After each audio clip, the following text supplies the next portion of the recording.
Olá, bom dia, turma. Hoje iremos apresentar nosso trabalho sobre osteoporose, apresentado por mim, João Vitor Alcântara, Flávia Della Rosa, Larissa Cavalieri e Maria Luísa Lopes. A osteoporose é uma doença óssea metabólica progressiva que diminui a densidade óssea com deterioração da estrutura óssea. A fraqueza do esqueleto leva a fraturas com traumas secundários ou imperceptíveis, particularmente na coluna lombar e torácica, no punho e quadril, chamadas fraturas de fragilidade.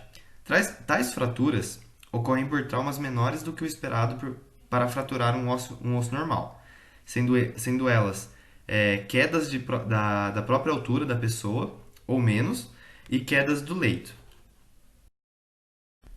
Para entendermos melhor a fisiopatologia da osteoporose, primeiro precisamos entender como ocorre a formação e manutenção dos ossos. Os ossos são compostos por uma parte inorgânica e outra orgânica, sendo que a matriz orgânica é composta por fibrilas e uma variedade de proteínas não fibrilares. A associação desta porção inorgânica com a orgânica é responsável pela dureza e pela resistência do tecido ósseo. A parte orgânica ela é formada por fibras colágenas, que representam 95% de toda a matriz óssea, sendo responsável pela capacidade plástica do osso. Já a parte inorgânica representa 50% do peso da matriz óssea e é composta principalmente por íons de fosfato e cálcio, os fatores mais importantes que influenciam as propriedades mecânicas do osso, uma vez que proporcionam rigidez e resistência. Diante dessas características do tecido ósseo, os locais caracterizados como os mais comuns de sofrerem fraturas por fragilidade são o rádio distal, a coluna vertebral, como em fraturas por compressão vertebral, sendo essa a fratura mais típica dos casos de osteoporose, o colo femoral e o trocânter maior, também podendo acometer a porção proximal do úmero e a pelve. A osteoporose é uma doença complexa, que pode ser classificada como primária e secundária.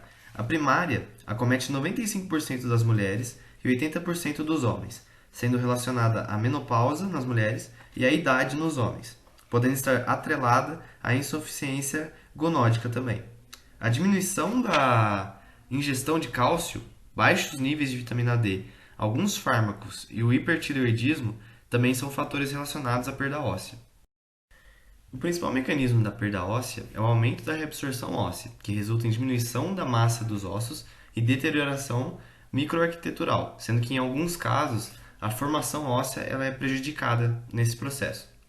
O principal mecanismo da perda óssea ele pode envolver os mecanismos da perda óssea ele podem envolver as mudanças na produção local de citocinas que reabsorvem o osso, assim como o aumento das citocinas que estimulam a absorção óssea. Esses mecanismos relacionados à perda óssea também podem envolver a formação debilitada durante a reconstrução óssea, provavelmente causada por declínio no número e atividade de osteoblastos, relacionados com a idade dos pacientes acometidos, e outros fatores, como um declínio no local e fatores de crescimento sistêmicos do paciente. A osteoporose secundária, ela representa menos de 5% dos casos de osteoporose em mulheres e cerca de 20% em homens. Algumas das causas da osteoporose secundária envolvem câncer, nefropatia crônica, uso de alguns fármacos, doenças endócrinas, hipercalciúria, que é excesso de cálcio, hipervitaminose A, hipofosfatasia, hipovitaminose D, imobilização, síndrome de má absorção e artrite reumatoide. Os pacientes com doença renal crônica podem ter várias causas dessa redução da massa óssea. Uma delas é o hiperparatiroidismo secundário. Ele é bem comum em pessoas com doença renal crônica geralmente avançada. Ele acontece quando a diminuição da formação da formativa da vitamina D nos rins e outros fatores levam à hipocalcemia, ou seja, o cálcio está baixo, e ao estímulo crônico da secreção de PHT. Também pode acontecer por elevação do fosfato sérico, deficiência do calcitrol e alterações dos níveis séricos de cálcio, né, e de vitamina D. Em relação à fisiopatologia da osteoporose, em constante metabolismo, o tecido ósseo é constituído pelas células osteócitos, osteoblastos e osteoclastos, também por fibras colágenas e substância fundamental. O processo da destruição e remodelação óssea é garantido pelo equilíbrio entre a atividade de todas essas células. Os osteoblastos, eles são oriundos de uma célula mesenquimal, que ainda está indiferenciada, e tem como função básica a formação desse tecido ósseo. Já os osteoclastos, eles são responsáveis pela reabsorção óssea. E para que haja integridade do tecido ósseo, é necessário um equilíbrio dessa atividade dinâmica, né, entre essas células. Contrariamente à osteoporose em mulheres, em que a perda da densidade mineral é predominantemente devido ao aumento, né, da reabsorção, a baixa densidade mineral óssea nos pacientes com osteoporose idiopática, masculina, né, no caso, parece ser devido a um defeito na função dos osteoblastos. A manutenção dos níveis normais de cálcio sanguíneo vai depender da ação do paratormônio, que ele vai provocar a mobilização do cálcio através de uma reabsorção óssea, enquanto que a calcitonina ela vai agir suprimindo essa mobilização. O FSH, que é o hormônio folículo estimulante, e a ocitocina, eles vão estimular a gênese desses osteoclastos, que são responsáveis, né, pela remodelação óssea, como eu já falei, mas também por outros fatores reguladores que vão determinar o equilíbrio, né, entre essa formação e essa absorção. Esses fatores são a vitamina D, que vai aumentar a quantidade de cálcio no sangue, o hormônio da paratireoide e a calcitonina, que são reguladores hormonais do equilíbrio do cálcio, o estresse local, que o estresse ele estimula a formação e a remodelação óssea, o aporte sanguíneo também, né, que vai estimular a osteogênese, e muito importante que são os fatores nutricionais, como a suplementação de cálcio, de vitamina D, se necessário, vitamina K e proteínas. E através dos exames de sangue, né, que você vê se o paciente precisa mesmo de suplementação e você acompanha, né, e vê como é que está o nível sérico desses exames. Quando a velocidade da reabsorção do osso é maior que a velocidade de formação, então ele reabsorve muito mais rápido do que forma, vem essa massa reduzida. Então acaba acontecendo a osteoporose. E os fatores de risco eles são determinados pela OMS. São 3.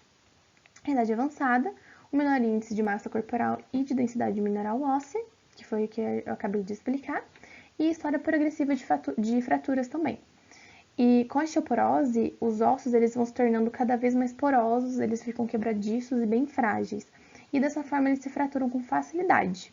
Então qualquer batida, se a pessoa cai até de uma altura muito baixa, os ossos acabam quebrando com uma maior facilidade do que o normal. E com o aumento da expectativa de vida, também tem um aumento da osteoporose em idosos. E isso resulta na redução da qualidade de vida, né, dessas pessoas e também um aumento da mortalidade. Sendo que 1 a cada 2 mulheres e 1 a cada 3 homens acima dos 60 anos, eles provavelmente vão ser atingidos pelas fraturas causadas pela osteoporose. Em relação aos fatores genéticos, o pico dessa formação óssea ele é atingido no início da vida adulta e ele está envolvido principalmente com fatores genéticos. 60 a 80% da diferença que ocorre entre diferentes pessoas nesse pico de formação se deve aos fatores genéticos, então isso muda de pessoa para pessoa.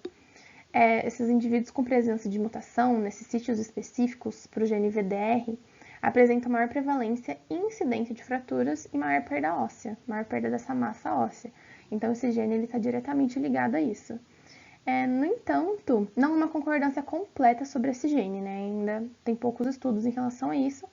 Então também é necessário considerar os fatores ambientais, né? E a atividade que essa pessoa está inserida, ao ambiente, né? Aos hábitos de vida dela, para poder se concluir. Aqui a gente inseriu uma tabela com os principais fatores de risco para desenvolvimento da osteoporose, que são fatores genéticos, sexo feminino, por conta da questão hormonal, tabagismo, baixa ingesta de cálcio, alta ingesta de cafeína, sal e álcool, que também influenciam na absorção de cálcio, baixo IMC, e vai estar relacionado com a composição corporal, né, do indivíduo, envelhecimento, quedas, insuficiente de vitamina D, história familiar de fratura de quadril e uso prolongado de corticoides e sedentarismo. A gente escolheu o caso clínico de uma mulher de 75 anos branca que procurou ajuda médica depois de sentir dores na região das vértebras torácicas inferiores por conta de esforço que ela fez para levantar uma caixa pesada. Ela se automedicou com analgésico, mas essa dor persistiu, então uma semana depois ela voltou a buscar ajuda médica. Durante o exame físico, alguns parâmetros estavam normais, ela apresentou um bom estado geral, mas durante a avaliação do sistema ósseo muscular, ela apresentou dor por digitopressão na região das vértebras torácicas, T10 e T12, e presença de cifose torácica. Então, com base no histórico clínico e no exame físico dessa paciente, o médico, já com a suspeita principal de osteoporose com fratura vertebral, ele solicitou a realização de alguns exames. Então, alguns exames apresentaram resultados normais, como o hemograma completo, a velocidade de hemossedimentação, enzimas hepáticas, albumina, creatinina, ureia, TSH, mas aqui a partir do cálcio sérico a gente pode observar que os valores estão abaixo dos valores de referência. Então, o cálcio sérico está baixo, fósforo sérico, calciúria de 24 horas, fosfatase alcalina e a vitamina D dela, que está bem baixa, né? Está 12 e quando já se tem um valor abaixo de 20, já indica uma deficiência, né, de vitamina D. Radiografia de coluna torácica e lombar, eles constataram que na T10 teve um colapso do corpo vertebral e na densitometria óssea ela teve um T-score de menos 2,3, que indica já uma osteoporose grave. Então aqui a gente inseriu alguns pontos que chamaram a atenção na história da paciente para ter uma suspeita de osteoporose primária, que foram a idade do paciente, né? O fato dela ser uma mulher que está na pós-menopausa por conta das alterações hormonais, o fato dela ser branca, que tem uma relação com a menor formação de massa óssea na adolescência e também uma maior prevalência de osteoporose, e a história familiar materna de osteoporose, que a gente sabe que os fatores genéticos eles são responsáveis por 85% da variância interpessoal da densidade mineral óssea. Então, no diagnóstico da osteoporose, tem alguns fatores, né, que devem ser como alertas, por conta da osteoporose ser uma doença muitas vezes silenciosa e sem sinais clínicos. Então, são eles: presença de lombalgias e dorsalgias de repetição, aumento da cifose torácica e perda de estrutura, e também em casos mais graves o indivíduo pode apresentar fraturas. Então, o densitômetro é o aparelho utilizado para realizar o diagnóstico e é um aparelho que vai avaliar a quantidade de cálcio pela área, né, que vai ser medida. E esses dados eles vão ser posteriormente analisados e comparados com um banco de dados de pessoas da mesma etnia, peso, altura e idades de 20 até 100 anos em relação a esse paciente.